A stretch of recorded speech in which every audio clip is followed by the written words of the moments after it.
Welcome to the Slade Ham experiment. Hi, hello, how are you? I'm in the midnight spaceship tonight. Bottle's still clanking. I can't figure that out. It's pretty in here. I've opted for what is that behind me? Lilac? What color is this spaceship tonight? I got stuff to talk about, stuff to get to. I'm excited about the special. Put a lot of pieces in place this morning. We're done talking about it. I am going to address a couple of messages I got from some folks on this episode. We'll see what else I talk about. But can I start by saying, dear God, does it have to be 100 and whatever this is outside? I know the temperature is all the rage. Everybody, it's 100 and something. It hadn't rained in 60 days or whatever's going on. But let me tell you the worst part about this temperature. It makes other animals, not just humans, act a little crazy.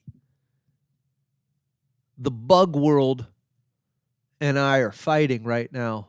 I don't know what's up. I feel like they're sending emissaries every single day to make my life a nightmare. I like bugs. I'm pro-bug under most circumstances. There's trillions of them on the planet. We need them for lots of things. But some of them are assholes. I can't. Fire ants should all die in an actual fire. If there was a way, I don't know what purpose they serve. I don't know what they do. I don't know if they're everywhere in the world or if they're just a southern thing. I think they're everywhere. You've seen the mounds. You accidentally kick one. You accidentally step on one. You accidentally drop something in one or hit it with a lawnmower, for God's sake, and it spews a machine gun full of ants right at your legs. And they just, death by 1,000 paper cuts, fire ants. They're not even the bug I'm fighting with right now. I'm fighting with mosquitoes, red wasps, and roaches. Because this temperature makes every bug not an outdoor bug all of a sudden. I've had red wasps, both my doors, the one going out the back towards my garage and then the one going out the front. I've almost been trapped inside by red wasps. I don't know why they're so hell-bent on building their dumb little nests on my doors. But both my doors, you can see, there's glass, so you can see, it's covered with a curtain, but you can see shadows outside. And those little red wasps, you could just see them darting around.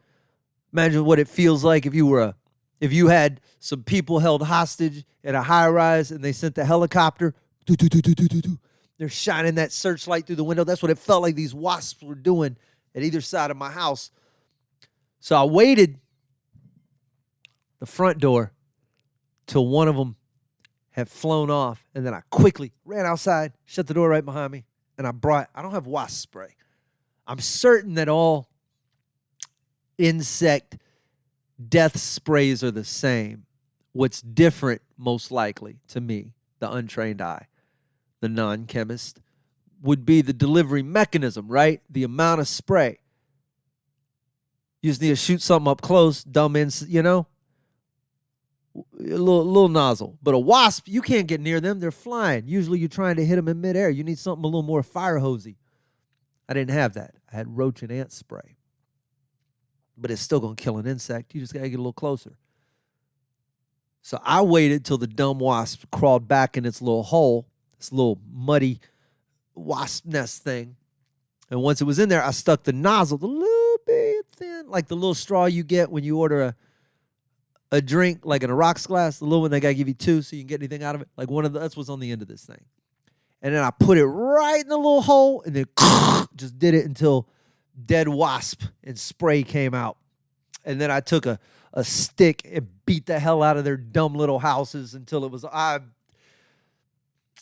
felt bad. I almost felt bad when it was done. But I went after them like Apocalyptico.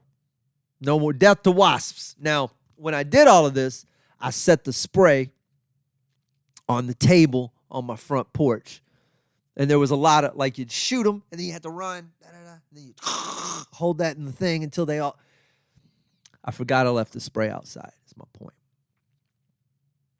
So later that night, the other night, like 2 nights ago, whatever it was, sitting in my house. This is an old house. It's an old house. This house has got to be, I think it's 110 years old. And it's on blocks or whatever, you know, block and B. I don't know what the word is. So the underside, anyway, in the summertime, you will see the occasional, the southern, I don't even like saying the word, roach. Talked about them on here before. I hate them. So I am watching TV the other night, laying on my couch. I like to make the lights in my house. Well, you can see how I treat the lights in the studio. I like to be able to adjust to mood, right? So I got the lights dimmed. What was I watching? I was watching either an episode of Suits, which is going to be a whole episode of this show if I ever decide to talk about that show, or it was Mythbusters, because they just put a bunch of Discovery Channel stuff back on Max, and Mythbusters was great. Doesn't matter what I'm watching. Watching TV. And I see my peripheral vision is good. I can see a lot of, maybe it's training from the stage. Maybe it's training from having dated a psycho ex who might sneak up on you and punch you for no reason. There's so many reasons why my peripheral vision might be good, but it is. So there in the dark, as I'm watching the show, something moves out of the corner of my eye, up on the wall, up at a corner, clearly coming from outside or something. I see a little black shadow dot thing move, and I go, oh shit, that's one of those bugs. And sometimes I'll sit still, maybe it won't see me, and if it'll just crawl back into whatever corner it came out of, to each his own. I won't hunt you down and kill you. You won't ruin my night, you dumb bug. This one made no such arrangements with me. As I laid there politely waiting on it to go about its business, meaning go back outside, this thing flew. Did you know they could do that? I did, because I live here. But if you take the most disgusting, terrible, nightmare-inducing bug on the planet, and then it... I shouldn't. I'm a man. Me and my shoe should be able to handle this. But oh my God, when it flew, I jumped up and I went, man. So now it landed. No, it didn't fly far. Flew like 3 feet. Landed up on the top of the mini blinds. And now I have to not take. You can't. This is the thing. If you're gonna kill a bug, and you don't have said weapon to kill bug close to you, and I didn't. I'm laying on my couch in my boxer shorts. I don't have shoes on. I don't have anything. Why is my phone going off? Do I not know to turn my own ringer off in my own show? So I backpedal, standing there in nothing but a pair of boxers, keeping one eye on that dumb shadow while I back up to the kitchen, looking across the whole house, keeping my eye on that shadow. And I'm blind, opening the cabinet underneath the sink, and I'm reaching down for where the spray should be, and I'm just coming up empty. What is that? That's, stove cleaner or something. It's outside because of the wasp. Now I have to crawl back into the living room, keep an eye on this dumb thing. Because once you lose it, it's over. You got to surrender the living room. You can't go back in there till tomorrow if the thing is just gone. There's a flying roach in my whole house. We're not living like this. So now I'm opening the outside door. I'm keeping an eye on him, but now he's on the wall where the door is. So the minute I go out the door, I've lost line of sight. This is a terrifying moment. This is all happening at like midnight. I walk outside. I'm half naked, but I grab that spray. I come back in. I shut the door. I look up. He's still right there. All right. This doesn't shoot far. because it's just got that stupid rocks glass straw. So I get over and I get right within range and I shoot him. Doesn't kill him instantly. You need something that shoots electricity. It shoots just enough spray on him. I know he's going to die, but I don't know when or where or what. I got to pay attention. And this thing, how do I say this delicately? Looked at me like, I know what you just did. And if I'm going to die, I'm taking you with me. And it went and came straight at me. Of all the places it could have gone in the whole wide world, why me? Why straight at me? You're not smart enough. You don't have enough coding in your dumb little insect brain to know I'm the cause of this. You can't correlate the can of spray in this hand to what this person is, to the way you're feeling. You're starting to shake, you dumb insect. You didn't put all this together and know I did it. So why? Why did you just come straight at me? But you did. It landed on my arm, the hand that was holding the spray. And I don't even know where the spray went. It rocketed out of my hand so fast when I jerked down just long enough to see this thing on my arm. And then I flung with centrifugal force, centrifugal, whatever force, when you spin really fast. And I flung, it came off, and it hit the fireplace, and it landed on its back. And then I picked up a guitar. I don't play the guitar. There's 3 of them in my house probably. I've had them my whole life, like lives, 20 years. I don't know. I've never played. I don't play them. I suck. I can play G, C, and D. I don't even do that. I bet I have they're just in here, like decoration, because they've just been mine forever. I swung one of these like the honky tonk man. Was that the guy with the guitar in WWE back in the day? Looked like Elvis, had a guitar. He would smack you with it. There's a reflex. I didn't break the guitar, but I smashed that.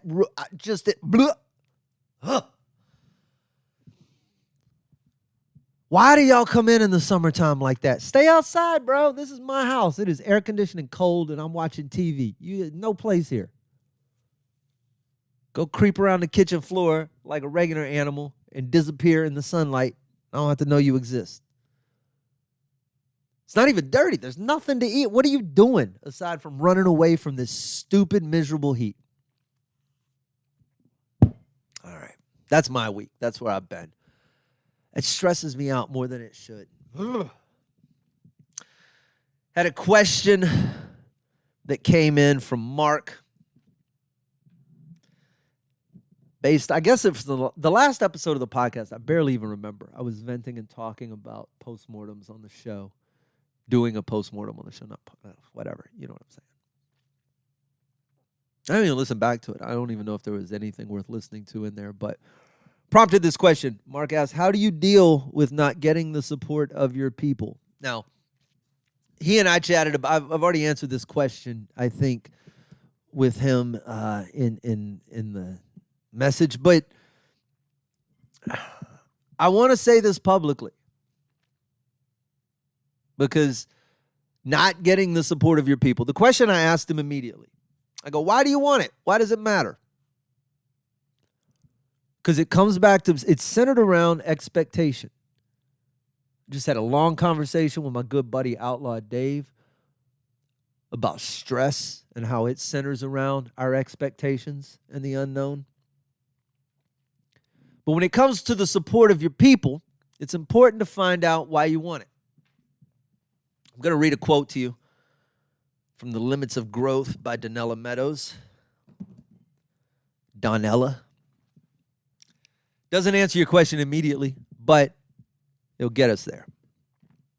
She says, people don't need enormous cars. They need admiration and respect.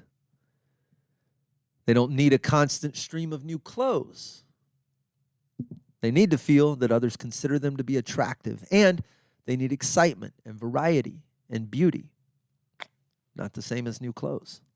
People don't need electronic entertainment. What they need is something interesting to occupy their minds and emotions.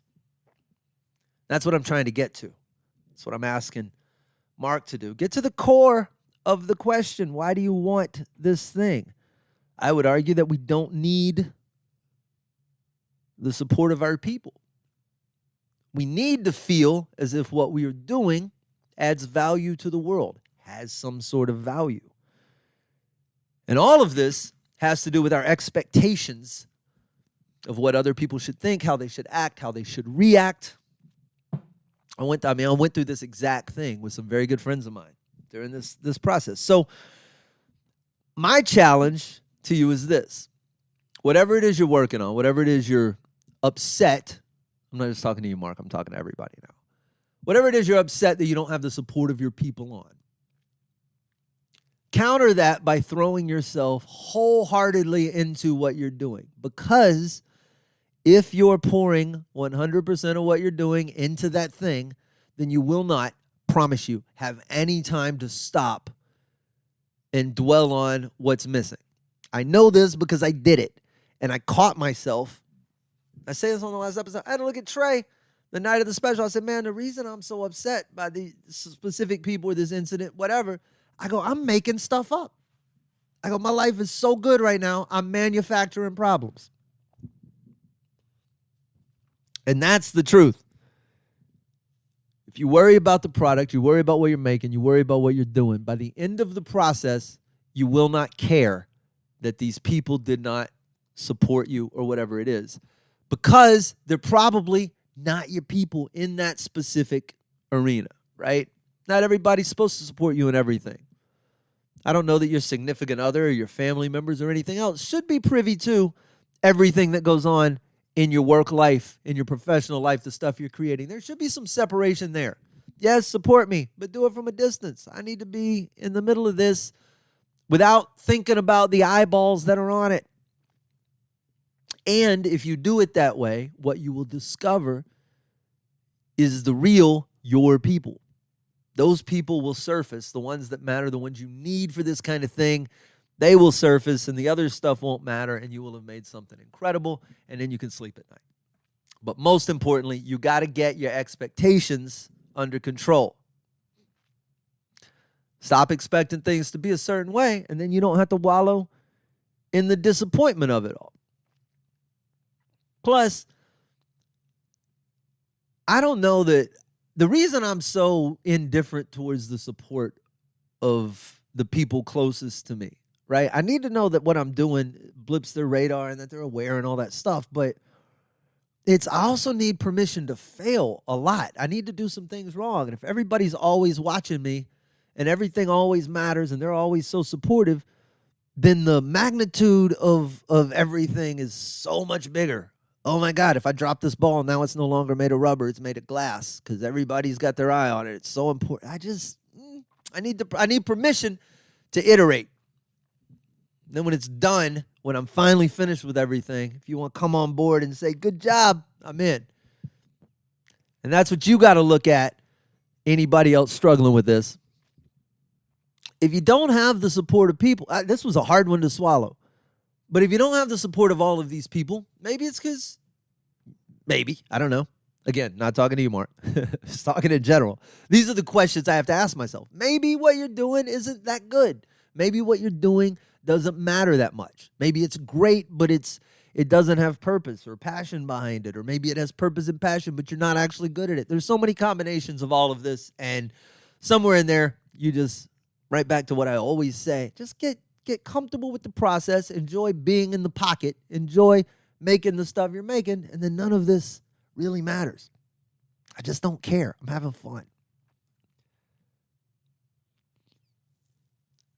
And the loss thing, the taking the losses to learn stuff, that's vital. You got to get used to a batting average that isn't 1,000. You got to look at people like Tony Gwynn. You know what I mean? A good record in the 300s is solid. I'm cool with every 7 out of every 10 things I do sucking. That's how I learned. That's how I was lamenting this the other day about video games and how much they taught me and how modern games don't seem to do that anymore. Why am I such a child talking about video games? But there was an era when you couldn't Google all the answers. You want to know how to play a game, you had to either go buy a strategy guide for that game, which would walk you through all of it. But if you weren't willing to drop the probably 15, 25 bones or so on that, that was so expensive back then, in the 90s, my lawnmower money. Your only option was to play it, learn where the things were you had to do a certain way, memorize it, and then do it again over and over and over till you got it right. And I don't want to knock modern games, but most modern games now are 35 or 40-hour RPGs. That's not the right word. Open world, whatever that is. They're glorious. So many of these games are beautiful. Final Fantasy, God of War, Assassin's Creed, Horizon Zero Dawn, Spider-Man, Gotham Knights, Red Dead Redemption, Ghosts of Tsushima. So many of these games running off Unreal Engine. They've recreated reality to the T, to the pixel, ray tracing and this and that, making everything so photorealistic. I miss the ingenuity of 8-bit characters that had to represent something and then your brain had to fill in the blanks.